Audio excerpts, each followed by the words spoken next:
Hola, por quinta ocasión y para tocar el tema de Venezuela se reúne la Comisión de Derechos Humanos de la ONU para presentar un alegato de que habría un alto riesgo de desintegración del Estado de Derecho tras el agravamiento de la situación de los derechos humanos y la reactivación de la maquinaria represiva del gobierno venezolano. Como hemos venido siguiendo durante todos estos meses, hemos visto que esta Comisión de los Derechos Humanos para Venezuela ante las Naciones Unidas ha tenido siempre un papel muy activo denunciando lo que pasa en Venezuela a raíz de los comicios del 28 de julio, donde se eligió al nuevo presidente, al que sería el nuevo presidente venezolano. Pero vamos a escuchar a Marta Balinas en su alocución. Durante el último año, y en particular a partir de las elecciones presidenciales del pasado 28 de julio, se ha producido un agravamiento de la situación de los derechos humanos. La maquinaria represiva del Estado venezolano continúa cometiendo graves violaciones de derechos humanos y delitos. Las víctimas y la población en general se encuentran desamparadas ante el ejercicio arbitrario del poder en un contexto en que está desapareciendo la mínima apariencia de la legalidad en la actuación de las autoridades. El riesgo de una desintegración del Estado de Derecho en Venezuela es muy alto. Desde el 28 de julio, cuando el Consejo Nacional Electoral anunció la victoria del presidente Maduro en las elecciones presidenciales sin mostrar evidencias al respecto, nadie más ciego que el que no quiere ver, sin presentar evidencias al respecto. ¿Al respecto de qué? Al respecto de si Nicolás Maduro realmente ganó o no ganó. Nicolás Maduro se proclamó vencedor en las elecciones del 28 de julio en Venezuela y hasta hoy día no ha presentado tan solo un rastro de evidencia de que eso fue de esa manera. La represión y la persecución política han ido en aumento. Según las investigaciones de la misión, 25 personas resultaron muertas en las protestas postelectorales. Un número muy alto de personas fueron detenidas, incluidos niños y niñas y personas con discapacidad, y varias personas fueron víctimas de desaparición forzada de corta duración. Hemos recibido alegaciones y hemos podido documentar casos de personas sometidas a torturas y tratos crueles, inhumanos o degradantes, así como actos de violencia sexual y basada en género. Las violaciones que se han documentado e investigado en este informe solo representan una muestra de un universo mucho más amplio y no pueden entenderse solamente como el producto de la crisis postelectoral. Estas violaciones son el resultado de un plan diseñado anticipadamente y ejecutado a través de diferentes modalidades de represión. Un plan para desalentar, silenciar y anular la oposición política y las voces críticas al gobierno del presidente Maduro o a quienes reclaman transparencia en los resultados electorales.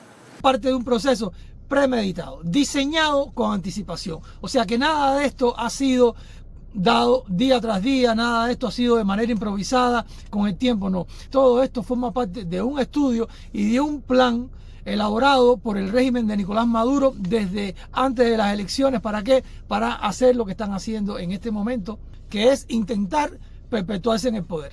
La Asamblea Nacional también avanzó en el trámite de aprobación del proyecto de ley contra el fascismo, neofascismo y expresiones similares. Bajo una definición amplia y ambigua de fascismo y neofascismo, el proyecto criminaliza expresiones legítimas en una sociedad plural.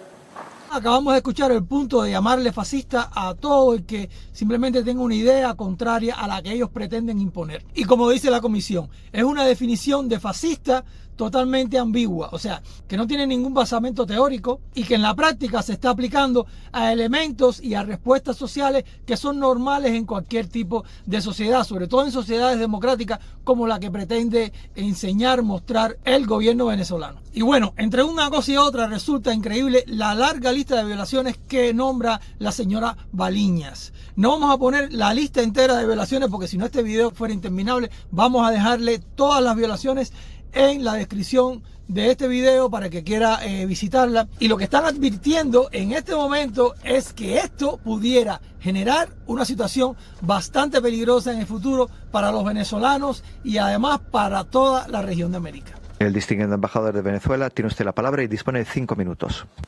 Gracias, presidente. Escuchamos la lectura de un ridículo panfleto el día de hoy redactado por una misión ilegítima creada por el otrora Grupo de Lima. Como siempre, este tipo de personaje ya nos tiene acostumbrados. Primero, la burla. Burlarse de la locución para tratar de disminuir la imagen ante todo el que le rodea, de la intervención que hizo la señora Marta Baliña, la cual hemos visto durante todo este periodo, durante todos estos tiempos donde ha hecho sus presentaciones, que siempre lo hace de manera muy educada y muy elocuente. Que años después de su irregular imposición, este Consejo siga escuchando bufos informes de agentes políticos deja mucho que desear y es una muestra de la errática deriva de esta institución del sistema de Naciones Unidas. Los países occidentales insisten en convertir este Consejo en un instrumento de coerción y chantaje contra los pueblos y gobiernos soberanos del sur. La redacción del informe no solo es vulgar, sino que busca imponer en las Naciones Unidas la narrativa de la derecha fascista venezolana, de la cual se inspira. Ahí está el embajador de Venezuela ante la ONU tocando el tema que ya la señora Baliña nos había explicado, que estaban usándolo de manera totalmente equivocada. La palabra fascista simplemente para criminalizar al contrario, para hacer ver como que el contrario ante todo el mundo está totalmente equivocado. Entonces usan este término que causó mucho daño en una época del siglo pasado, entonces lo tratan de utilizar para volcar todas las miradas internacionales de alguna manera, o por lo menos los que se dejen engañar por la mala utilización del término, volcarlas precisamente en contra de la persona o del movimiento contrario a sus ideologías. Esta irritamisión, sin vergüenza alguna, llama metodología a la expresión semántica motivos razonables para creer, a partir de la cual desarrolla una fábula inventada por personas inexistentes, sin nombre, sin rostro, sin identificación. El reporte es una defecio, una piratería malintencionada, hecha con saña, lo cual debe llamar la atención inmediata de este Consejo para rechazarlo. En caso contrario, estaremos claudicando al verdadero mandato de esta institución, cuya credibilidad está siendo mundialmente cuestionada por la inacción ante el genocidio palestino cometido por Israel con la anuencia de Estados Unidos y la Unión Europea. Como Estado integrante del sistema de la ONU debemos denunciar esta peligrosa realidad y actuar de inmediato contra ella. No podemos validar ni permitir la complicidad entre fascistas internos y externos, violadores de los derechos de los pueblos y negadores de las instituciones democráticas. Exigimos una urgente rectificación para reencauzar la institución hacia los principios que motivaron su creación. Presidente, después del exitoso proceso electoral donde fue reelecto el presidente Nicolás Maduro con 52% de los votos. Pero ¿dónde están las pruebas que nos pueden mostrar que ese 52% realmente es real? No existe, no es palpable. Esa asignatura todavía se la deben al pueblo de Venezuela y ya en estos momentos no es solamente un asunto del pueblo de Venezuela. En estos momentos es un asunto internacional, un asunto mundial. Ya Venezuela no solamente debe mostrar que tiene la razón en este sentido con el pueblo de Venezuela, debe mostrárselo al mundo, porque es tanto lo que han tirado para arriba que si no lo hacen, todo eso que tiraron les va a caer a ellos en la cara. La derecha fascista en Venezuela intentó generar una ola de violencia para implosionar la institucionalidad a partir del desconocimiento de los resultados electorales. Y la evidencia fue ampliamente mostrada a diplomáticos, ONGs, países y al propio alto comisionado de los derechos humanos, quien de manera flagrante las ignoró. Una complicidad que no debemos tolerar en este Consejo y así lo denunciamos. Señor presidente, hemos creado por mandato constitucional el más robusto aparato de protección social del continente, del cual estamos orgullosos. La reelección del presidente Maduro el 28 de julio garantiza, como nos enseñó el comandante Chávez, el camino a la verdad, a la justicia y sobre todo el camino a la victoria. Y sobre todo el camino a la victoria. Esa última frase es la en la que realmente ellos están haciendo hincapié. Maduro tiene que ser reelecto, poder seguir hacia el camino de la victoria. ¿De la victoria de quién? De la victoria de ellos y de sus amigos. El problema de este asunto es que cría fama y acuéstate a dormir. Ellos están hablando de un montón de cosas que supuestamente le han hecho a ellos, pero las pruebas de todo eso realmente son bastante vagas.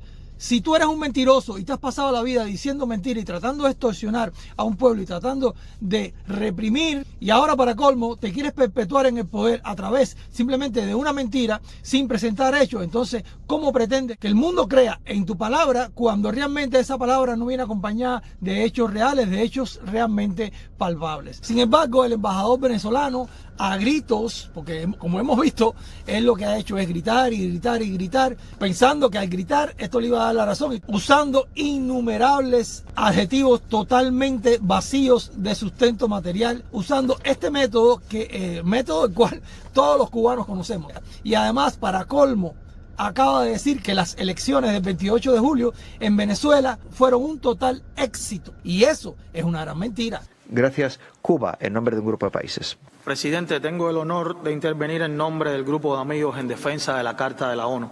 Reiteramos nuestro categórico rechazo al doble rasero en el ámbito de los derechos humanos, teniendo en cuenta que tal planteamiento impide un entorno armonioso y el progreso en este ámbito. También expresamos nuestra seria preocupación por la continua y creciente proliferación de mecanismos e informes sobre Venezuela, sin el consentimiento del Estado concernido y que responden claramente a una agenda política bien conocida. El Grupo de Amigos desea además reafirmar su enérgica condena a la aplicación sostenida y cada vez mayor de medidas coercitivas unilaterales con fines políticos que impactan dramáticamente en el pleno goce de los derechos humanos en Venezuela. También rechazamos el uso de cualquier tipo de extorsión política relacionada con el levantamiento de estas medidas. Expresamos nuestra confianza en el modelo de democracia robusta, participativa y protagónica que prevalece en esa nación. Al mismo tiempo, reconocemos la victoria del presidente Nicolás Maduro en las elecciones del 28 de julio y hacemos un llamado al respeto de las instituciones venezolanas como el Consejo Nacional Electoral y el Tribunal Supremo de Justicia. Muchas gracias. Aquí está otra metodología, una metodología que ha ganado en experiencia con el tiempo, como acabamos de ver, la intervención del embajador de Cuba ante las Naciones Unidas. El gobierno cubano, de alguna manera, ya tiene la experiencia de todos los años de gobierno revolucionario o de gobierno socialista, como le quieran llamar. Y vemos un discurso un poco más pausado, un discurso que no usa el alzar la voz, que no usa la gritería, un discurso de una manera fría, de una manera calculada, ya que ellos se han dado cuenta que ir a gritar a la ONU y a los organismos internacionales no les va a dar la razón. Entonces ya ellos sí, por la experiencia que tienen, han cambiado en la metodología del discurso, pero eso no quiere decir que lo que estén diciendo tengan razón. Fíjense que él se mantiene, hizo un discurso a favor de Venezuela, pero un discurso abierto de alguna manera para dar esa impresión de que ellos están a favor de Venezuela, pero que ellos están abiertos a resolver esta situación supuestamente en favor del pueblo venezolano. Habría que ver si este uso del tono pausado, del tono sin alzar la voz del embajador cubano ante la Comisión de los Derechos Humanos de la ONU es causado y de alguna manera sustentado por su metodología de trabajo, por una decencia diplomática, o si realmente es ocasionado de la falta de creencia del propio embajador de lo que él mismo está diciendo. Aquí hemos visto hoy dos maneras diferentes de acometer un mismo tipo de discurso. El discurso de Venezuela y el discurso de Cuba. Sin embargo, la verdad hasta ahora está del lado de la oposición. El régimen de Nicolás Maduro ha sido incapaz de presentar unas pruebas creíbles, que es lo único que el mundo le está pidiendo. Que presenten las pruebas donde se vea que Nicolás Maduro fue el que ganó, como ellos mismos se autoproclamaron el 28 de julio. De no ser así, la cosa me parece que va a continuar igual, va a empeorar, porque yo creo que el pueblo venezolano no se va a dejar meter una mentira y una guapería, o como decía mi abuelo, no se va a dejar meter la brava que está tratando de imponer el régimen de Nicolás Maduro. Yo soy Vadim Larramendi, hasta aquí.